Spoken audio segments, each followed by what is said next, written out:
నా పేరు doctor CL Venkatrao. రొమ్ము సైజు, వక్షోజం సైజు, బ్రెస్ట్ సైజు చిన్నదిగా ఉంది, నాకు పెరగటం లేదు అని చాలామంది ఆడపిల్లలు, మహిళలు బాధపడుతూ ఉంటారు. ఈ వక్షోజం అనేది శరీరానికి అందాన్ని, ఆకర్షణను కూడా ఇస్తుంది. ఇది రజస్వల పెద్ద మనిషి అవ్వగానే క్రమేణా రొమ్ము సైజు పెరుగుతూ ఉంటుంది.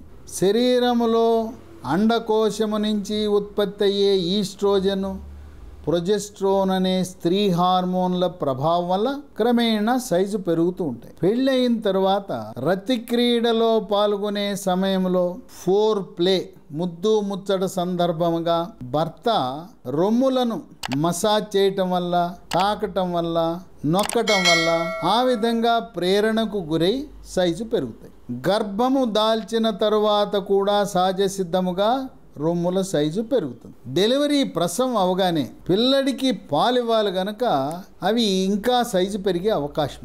ఈ రొమ్ము సైజులు కొద్ది మందికి హార్మోన్ల అసమతుల్యత వల్ల, పౌష్టికాహార లోపము వల్ల సైజు చిన్నదిగా ఉంటుంది. స్కూల్లో ఉండే ఆడపిల్లలు, కాలేజీలో ఉండే ఆడపిల్లలు తమ తోటి స్నేహితురాళ్ల యొక్క వక్షోజం సైజుతో పోల్చుకుని, నాకు చిన్నది ఉన్నదే, నాకు అందం తక్కువగా ఉంది, నన్ను ఎవరు ఇష్టపడతారు, నన్ను ఎవరు పెళ్లి చేసుకుంటారు, ఒకవేళ పెళ్లి చేసుకున్నా ఇంత చిన్నది ఉంటే నేను పిల్లవాడికి పాలు ఇవ్వగలనా అని లేనిపోయిన అనుమానాలు, అపోహలతో మానసిక వ్యధ, ఆత్మ న్యూన్యతకు గురవుతుంటారు. ఏమీ భయపడద్దు, ఆందోళన చెందవద్దు. ఎవరికైతే హార్మోన్ల అసమతుల్యత ఉన్నదని అనుమానం ఉందో ఎండోక్రైనాలజిస్ట్ అనే సూపర్ స్పెషలిస్ట్ ఉంటాడు, ఆయన హార్మోన్ల స్పెషలిస్ట్, ఆయన దగ్గరికి వెళ్ళండి. ఈ ఎండోక్రైనాలజిస్ట్ అనే ఆయన పట్టణాలు, నగరాలు, జిల్లా కేంద్రాలు, ప్రైవేటు, గవర్నమెంట్ మెడికల్ కాలేజీకి అనుబంధంగా ఉండే పెద్ద పెద్ద బోధనా ఆసుపత్రుల్లో మాత్రమే ఉంటారు.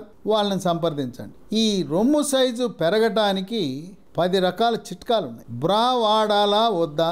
బ్రా తప్పకుండా వాడాలి. బ్రా మీకు నచ్చిన బ్రా వాడాలి.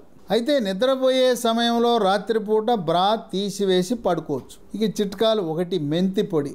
మెంతులను నానబెట్టి రాత్రిపూట నానబెట్టి ఉదయాన మెంతులు నానబెట్టి నీళ్లు తాగొచ్చు. మెంతి పొడిని నీళ్ళలో కలిపి పేస్టులా తయారు చేసి 2 రొమ్ములను కింద నుంచి పైకి ఒక 5 నుంచి 10 నిమిషాలు మర్దన చేసి, మసాజ్ చేసి తర్వాత స్నానం చేయాలి. ఇక రెండోది సోంపు అంటారు కదా, మనం రెస్టారెంట్కి వెళ్ళినప్పుడు అక్కడ భోజనం అయిపోయిన తర్వాత మనకి సోంపు ఇస్తారు.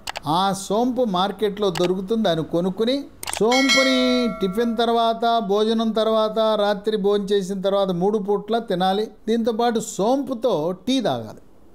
టీ డికాషన్లో సోంపు వేసుకుని దాంట్లో నిమ్మరసము, కొద్దిగా అల్లం పేస్టు, యాలకుల పొడి వేసుకుని పాలు లేకుండా, చక్కెర లేకుండా ఆ రకంగా సోంపు టీ తాగటం వల్ల ఈస్ట్రోజన్ హార్మోన్లు బాగా పెరిగి రొమ్ముల సైజులు పెరుగుతాయి. ఇక 3, ఆలివ్ నూనె.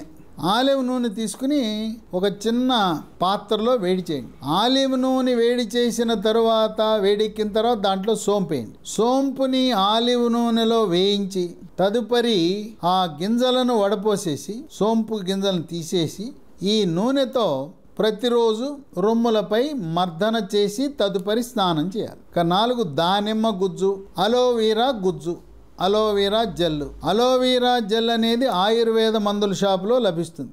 ఈ దానిమ్మ గుజ్జు, అలోవీరా గుజ్జు 2 కలిపి రాత్రిపూట ఒక 10-15 నిమిషాలు మర్దన చేసిన తర్వాత దాన్ని అలా వదిలేయండి. ఉదయం వరకు అలా ఉంచి వారానికి 2 సార్లు చేస్తే మంచి ఫలితం ఉంటుంది. 5, శతావరి చూర్ణం. శతావరి చూర్ణము ఆయుర్వేద మందుల షాపులో అమ్ముతారు. 1 స్పూను తీసుకుని 1 గ్లాసుడు వేడి పాలల్లో వేసి 1 స్పూను తేనె వేసి దీన్ని ప్రతిరోజు తాగాలి. శతావరి ప్రభావం వల్ల రొమ్ముల సైజులు పెరుగుతాయి. 6, కొబ్బరి నూనె ఉంటుంది. కొబ్బరి నూనెతో స్నానానికి ముందు 10 నిమిషాల పాటు 2 రొమ్ములను మసాజ్ ఎప్పుడు చేసినా కింద నుంచి పైకి చేయాలి. ఎప్పుడు కూడా చేతులు కింద నుంచి పైకి మసాజ్ చేయాలి, రుద్దాలి. అంతేగాని పైనుంచి కిందకి రాకూడదు. ఎంతసేపు మసాజ్ కింద నుంచే పైకి వెళ్తూ ఉండాలి. కొబ్బరి నూనె మసాజ్ చేసిన తర్వాత 10 నిమిషాల తర్వాత స్నానం చేయండి. ఇక 7 పాలు. రోజుకి 3 గ్లాసుల పాలు. గేదె పాలైనా పర్వాలేదు, ఆవు పాలైనా పర్వాలేదు. పాలల్లో పసుపు, మిరియాల పొడి, కొద్దిగా తాటి బెల్లం లేకపోతే తేనె, దాంట్లో కొద్దిగా శతావరి చూర్ణాన్ని వేస్తే మీరు ఆశించిన రీతిలో మీ వక్షోజాల సైజు పెరుగుతుంది. 7 ఆకుకూరలు: పాలకూర, బచ్చల కూర, తోటకూర, గోంగూర, పొనగంటి కూర, క్యాబేజీ, క్యాలీఫ్లవరు, బ్రకోలీ, ఉల్లికాడలు, ములగాకు. ఎన్ని రకాల ఆకుకూరలు లభిస్తాయో ఆకుకూరల ప్రభావం వల్ల తినాలి. ఆకుకూరలు రోస్టు, ఫ్రై చేసుకోకూడదు, ఉడకబెట్టుకోవాలి. పప్పుతో ఉడకబెట్టుకోవచ్చు, లేదు ఆకుకూరను వండుకోవచ్చు. ఈ ఆకుకూరల వల్ల రొమ్ముల సైజులు పెరుగుతాయి. ఇక 9 డ్రై ఫ్రూట్స్: బాదం పప్పు, వాల్నట్టు, పిస్తా, కిస్మిస్, ఖర్జూరము, ఎండు ఖర్జూరం పండు, ఆప్రికాటు. వీటితో పాటు వేరుశనగ పప్పులు, జీడిపప్పు. వేరుశనగ పప్పు చిక్కీ గాని, పల్లీల చిక్కీ, జీడిపప్పు చిక్కీ గాని, బెల్లంతో గాని చక్కెరతో చేసిన చిక్కీ వాడటం మంచిది. ఎండు అంజీర ఉంటాయి, అంజీర పండ్లు కూడా ఉంటాయి, వాటి వల్ల కూడా మంచి ప్రయోజనం ఉంటుంది. డ్రై ఫ్రూట్స్ రాత్రిపూట నానబెట్టి ఉదయాన్నే తినాలి. డ్రై ఫ్రూట్స్తో పాటు సీజనల్ పండ్లన్నీ కూడా తినాలి. దానిమ్మ, జామ, యాపిల్ తినేటప్పుడు దానిపై ఉండే తోలు తప్పనిసరిగా తినాలి. కర్బూజా, పుచ్చకాయ, మరి సీజన్లో దొరికే మామిడి పండ్లు, అరటి పండ్లు, సపోటా పండ్లు, సీతాఫల పండ్లు, ద్రాక్ష, పైనాపిల్, అనాస. ఈ రకంగా మనకి సీజనల్ ఫ్రూట్స్ అన్నీ కూడా తింటే మంచిది. పట్టణాలు, నగరాల్లో మాత్రమే లభించే కొన్ని రకాలు ఉన్నాయి. కివీ పండ్లు, బెర్రీసు, రాస్ప్ బెర్రీసు, అవకాడో పండు, ఇలాంటివి కొన్ని రకాల ప్రత్యేకమైన పండ్లు నగరాల్లో ఉండే సూపర్ మార్కెట్లలో, పెద్ద పెద్ద పండ్ల దుకాణాల్లో అందుబాటులో ఉంటాయి.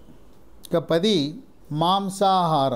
మాంసాహారంలో కోడిగుడ్డు తెల్ల సొనతో పాటు పచ్చ సొన కూడా తినాలి. పచ్చి కోడిగుడ్డు తాగవలసిన అవసరము లేదు. కోడిగుడ్డు ఉడకబెట్టుకుని తినచ్చు. రోజుకి కనీసము ఉదయం 1, రాత్రి 2 కోడిగుడ్లు. బక్కగా బలహీనంగా ఉండేవాళ్ళు 3 కోడిగుడ్లు ఉడకబెట్టుకుని తినాలి. కోడిగుడ్డు పొరుటు కానీ, బుల్సై కానీ, ఆమ్లెట్ కానీ మీకు తోచిన విధంగా రోజుకి 2 కోడిగుడ్లు కనీసం ఉపయోగించాలి. చేప, రొయ్యలు, మటన్, బ్రాయిలర్ చికెన్. బరువు తక్కువ ఉన్నవాళ్ళు రొయ్యలు, మటన్ కూడా తినచ్చు. కొద్దిగా బరువు ఎక్కువ ఉన్నవాళ్ళు బ్రాయిలర్ చికెను, చేపలు మాత్రమే తినాలి. ఇవి వాడేటప్పుడు రోస్టు, ఫ్రై మంచిది కాదు.